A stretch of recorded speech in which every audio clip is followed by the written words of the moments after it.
All right, this is Mudita Hard here, and this is Pierre PhD in the behind me is cracking up, and we're here to talk about Muppets Mayhem. Yeah.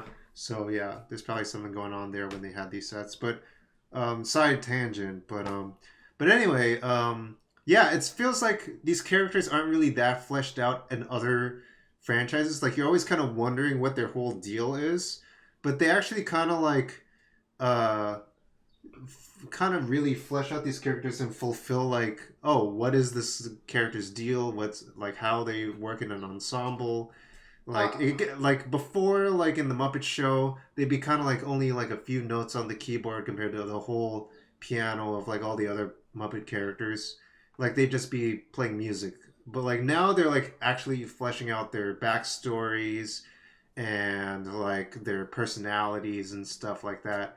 And maybe this is gonna flesh out like, you know, the first leg of a Muppet verse where like they're gonna have the backgrounds of other Muppet characters in the Muppet universe, but who knows? That's actually something they said in this Wikipedia here. Yeah. Blah, blah, blah, blah, blah. People were criticizing the Tom Cruise movie for doing the same thing. So yeah, they might actually like start branching out. Yeah. One thing that came to mind since you mentioned it, like, I don't know if people are gonna be like, "Oh, canon. According to this canon, Animal would never do this," compared to like something in the '60s or whatever. Yeah, there's not really like that much. It's more of an idea of the character, like the characters, opposed to like, what do you call it? Like comic book editing of the universe.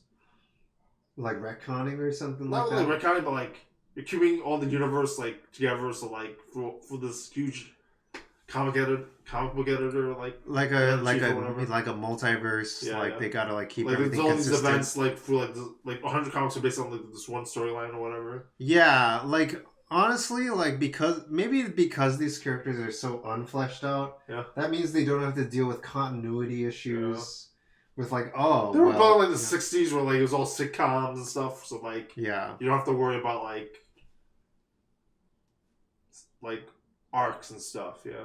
Yeah, like comic book fans and comic books are very serious about like having continuity and like, you know, like a fan will complain, oh, the Flash doesn't eat donuts, but in this latest comic he's eating a donut, and then like, oh, but you know, he only has donuts while drinking coffee. Okay, because you know there's gonna be one fan who points it out because in 1978 he says he doesn't like eating donuts and like so.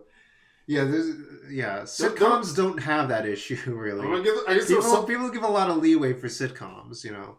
I mean, there was some of that even with the Power Ranger special Once and Always, but like, what happened to the White Ranger? Where's all the turbo powers? Right. When it really doesn't matter for that thing. Right. Yeah, something about having live actors and stuff just makes people feel like it's less. Well, the thing with Power Rangers, like, you know, after the season's over, like, the powers are destroyed or they move on to another one to combine the powers or whatever. Right. Yeah, I was like, you know, it doesn't really matter. They honestly did do a pretty decent job at like having fun callbacks and like continuity references to like the different Power Rangers series that involve that main cast. And it didn't explain everything, Yeah, and like they just threw in a few here and there for fun. Yeah. But like they didn't like have to go into it all. It wasn't like super deep. It was like a one episode's hour special or whatever. But anyway, we're getting on Power Rangers again. Yeah. But like in comparison with this, like they have like 10 episodes. It's not that long where it's like it's really exhaustive. Yeah. But it's also long enough that like, you know, each episode has to have enough content to like actually kind of explore these characters. I felt the episode sizes were pretty good, yeah. Like especially when you have like 5 minutes of credits or whatever. Yeah, these episodes are like, you know, 30 minutes or so, and then like there's 10 episodes. And like you have the outro too, which is like another 2 minutes. Yeah, and then there's like a little stinger at the end or whatever. But yeah, like it's a pretty tight series. It's like a mini series really. Doesn't have to be too elaborate. They do set up a sequel, like a season 2 kind of, if they want to do that. But it also kind of ends on a good note too. Yeah. It doesn't have to go into that either. Yeah. But I mean, with all the budgeting stuff and all the stuff going on at Disney, maybe they weren't sure if they were going to do it. And first, they're going to see if this season does well. With like the watch miss and everything. Yeah. But I think we're putting the cart before the horse now. Yeah. We should actually talk about like why we like the series, right? Because we've been talking for like 10 minutes about like side things and Power Rangers and stuff. So like, yeah, why do we like this series? Yeah, it's fine. Why do we like the series? They try to do as much as possible with like when you're always like, what are they gonna do with Ant-Man? Why do I care about Ant-Man? They always kind of surprise you with like how much they actually do with Ant-Man. And this one they go as far as big as possible. I feel like it's on the scale of like a Doctor Strange movie or like a Multiverse of Madness kind of movie in terms of like how far they go. I mean, we can get into the spaghettification. There's the quantum realm. And then they say the word Uncanny Valley stuff. Right. You have to make them kind of like not even like traditional space aliens. So they have to be really inventive with all the like I don't know, like the buildings. Like that stuff was pretty cool, actually. Yeah. Like the buildings, how they the like buildings, the ship, like a human being, house. Yeah, and then the quantum people aren't like quite like aliens. They're sort of like they're really weird, even like amongst the weirder aliens that like you would see in like a Guardians of the Galaxy movie or a Thor movie when they go into space or whatever. What else? Like they eat weird things and stuff like that. Those things can like grow when you attack people. Yeah, I feel like this is like trying to like capture like the vibe of like, when George Lucas was doing Kingdom of the Crystal Skull, you know, the aliens aren't actually aliens. They're like in the space between spaces or whatever. So they're in between dimensions.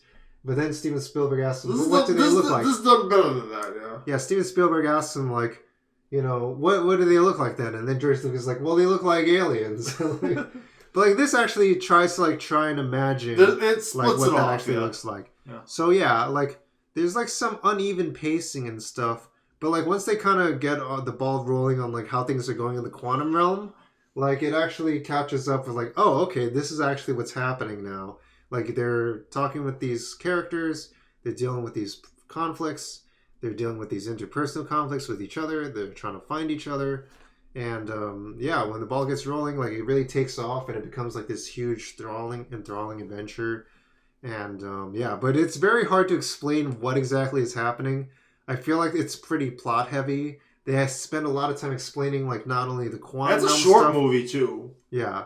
It's a short movie, so they have to, like, pack it in. It's like a 2-hour movie. At least this cut of it that made it to theaters. Maybe there'll be like a 5-hour version like Avatar is going to have when it gets released on streaming apps. Yeah, so who knows? Like maybe there will be like a. I mean, like you even said like when we were watching this, like this isn't in the trailer. This isn't in the movie. This is in the movie. Yeah, so like they really have to pack in all the story and all the action and stuff in 2 hours, which is not a lot of time, and maybe.